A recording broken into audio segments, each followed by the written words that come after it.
বন্ধুরা welcome and welcome back to my new mini blog. তো বন্ধুরা কেমন আছো তোমরা সবাই? আশা করছি তোমরা সব অনেক ভালো আছো, আর আমিও কিন্তু অনেক ভালো আছি।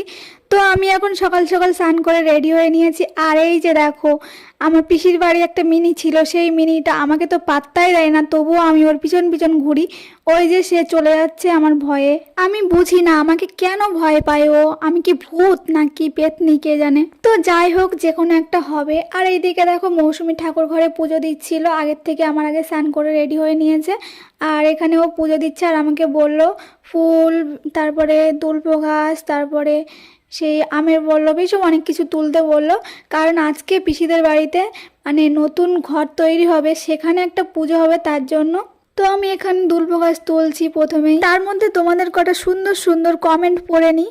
তো একটা দাদা ভাই আমাকে কমেন্ট করেছে যে খুব ভালো লাগলো তোমার কথাগুলো শুনে, কোথায় বাড়ি তোমার? তো দাদা ভাই, আমার বাড়ি সুন্দরবন কুমিরমারি, তোমার বাড়ি কোথায় অবশ্যই কমেন্টে বলে যেও। তো নেক্সট কমেন্ট, কদিন আগে আমি একটা আলু কাবলির ভিডিও পোস্ট করেছিলাম, তো একটা দাদা ভাই সেই ভিডিওটা দেখে একটা কমেন্ট করেছে যে তোমার খাওয়া দেখে বুঝলাম তুমি ভালো খাও, আর এই কথাটা কি লুকাপির জন্য ছিল না। তো ফার্স্টেই তোমাকে বলি দাদা ভাই, ওটা লুকাবির না, ওটা হচ্ছে আলু কাবলি। তো আগে ঠিক করে বানানটা লিখবে, তারপর কমেন্টটা করবে। আর ওটা তুমি কি খাওয়ার কথা বললে সেটা আমি বুঝলাম না, তুমি আরেকবার কমেন্টটা করে যাও। তারপর নেক্সট কমেন্ট, একটা দিদি ভাই আমাকে কমেন্ট করেছে যে খুব সুন্দর একটি ভিডিও, ভালো হয়েছে, অনেক অনেক ভালোবাসা রইলো তোমার জন্য। থ্যাংক ইউ দিদিভাই, অনেক অনেক ধন্যবাদ আপনাকে এমন একটা সুন্দর কমেন্ট করার জন্য। তো আপনার জন্য অনেক অনেক ভালোবাসা রইলো আমার তরফ থেকে।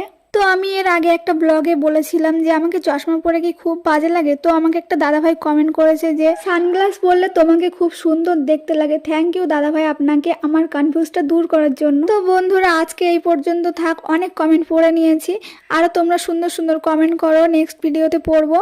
তো বন্ধুরা এখন দেখতে পাচ্ছ আমি ফুল, তারপরে তুলসী পাতা, তারপরে মানে ওই কি বললে দুল্প ঘাস, এগুলো সব কিছু তুলে নিয়েছি।